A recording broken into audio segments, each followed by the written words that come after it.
Hi, I'm Molly, and all my personal data is now freely available all over the internet. Anyone can find it. Seriously, I don't think anything was spared.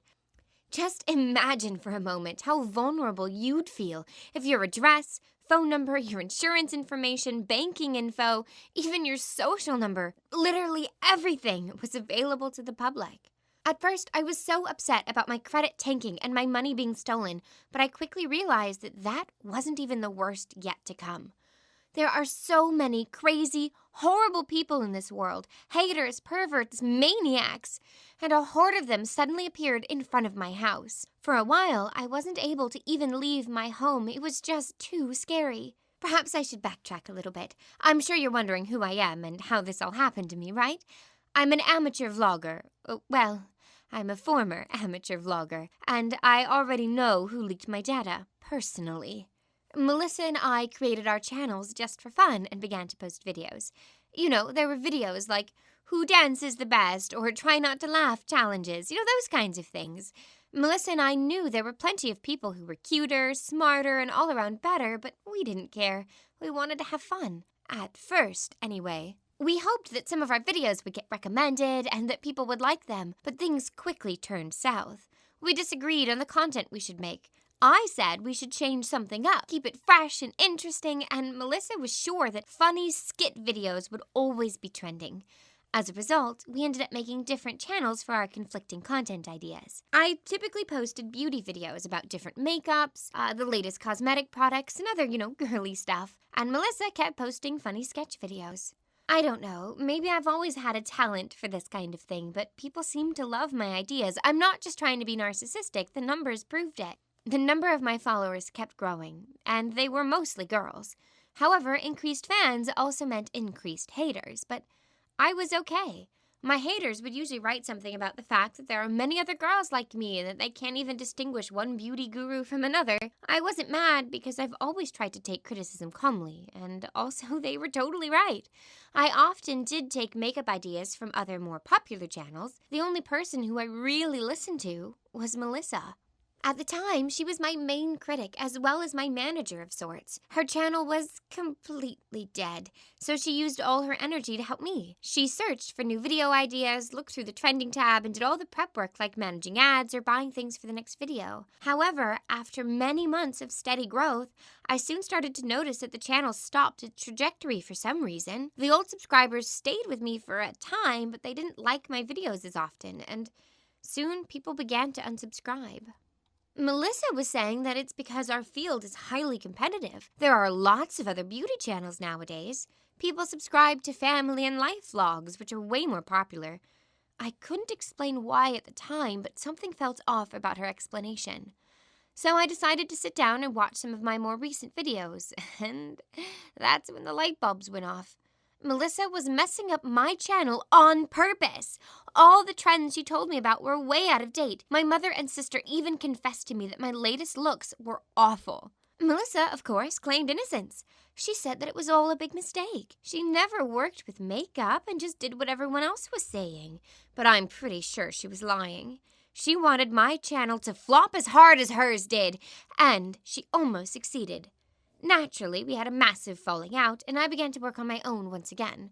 And wouldn't you know it, with that, my channel came alive once again. People started to subscribe, write comments, and like my videos. I was convinced that my channel was dying because of Melissa. I was on the up and up once again. And then the unthinkable happened. I woke up in the middle of the night because my phone started to ring nonstop.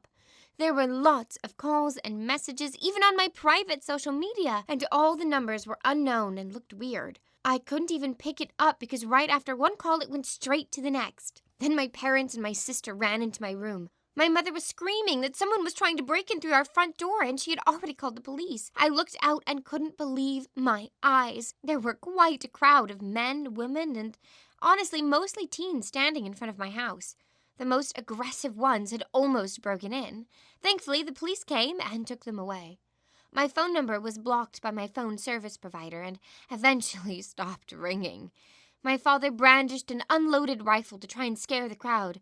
My mother, sister, and I went into the basement for our own safety. Now, just to be crystal clear, this wasn't some sort of zombie apocalypse. Someone doxed me. Through my channel, they managed to plaster my personal data all over the internet. Everything from my driver's license to my insurance on the car that I got for my 16th birthday. In the morning, my bank account was totally empty. I wish it was only the money that I had earned from my channel, but the money that my parents were saving for college, all of my personal savings from gifts and side jobs, and also a little inheritance from my grandmother. It was all gone. I was dirt poor. Remember how I said that the money was not the worst of my troubles? Letters filled my mailbox. Many described terrible things, made terrifying threats. Fearing for my life, my lack of money felt so insignificant. I know who did it. It couldn't have been anyone else other than Melissa. The timing of it all was just too perfect. Plus, she's the only other person who has access to my channel. I'd never even saved the password on my own laptop, but she knew my password as my manager, and I was stupid enough not to change it after our fallout. The police refused to deal with the situation. They told me that one couldn't just delete something from the internet. They'd said that they did some investigation, but it didn't help. I can only hope that I'll get my money back so I can restart my life. I hope she's satisfied that in her moment of jealousy, she's completely destroyed the rest of my life. And I equally hope she gets what's coming to her.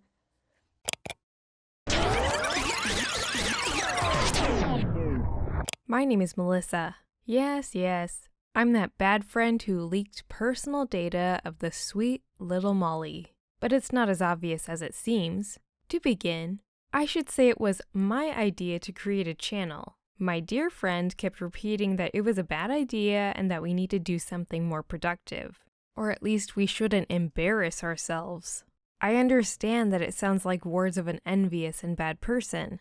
But how would you react the fact that someone else got the dream of your life which you've been working so hard for? And if you still feel sorry for Molly, you've never been in my shoes. All in all, I saw myself as a famous and popular blogger with 1 million followers and a nice audience. And I asked Molly only for help while filming and also to be a second character for some of my videos. When she offered for me to separate, I just laughed. People didn't like our mutual channel, and I thought that separately it would be even worse. I thought she wouldn't even be able to get 100 views.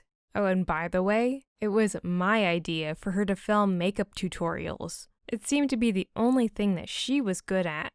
But it was awful and not fair. Molly's sweet face and her nice body, which she was showing from all possible angles, drew the attention of people. Really, who puts on makeup only wearing lingerie? And who watches such kinds of videos considering we're only 17? Her channel started growing and mine was completely dead. And Molly, as though making fun of me, offered me to help her. Like she was trying to take pity on me. I honestly didn't want to mess up her channel. It's just I have another preference in life. Makeup tutorials and fashion trends are not interesting to me. I prefer reading some smart books. That's why it happened so bad. But it's not the reason to blame me for that.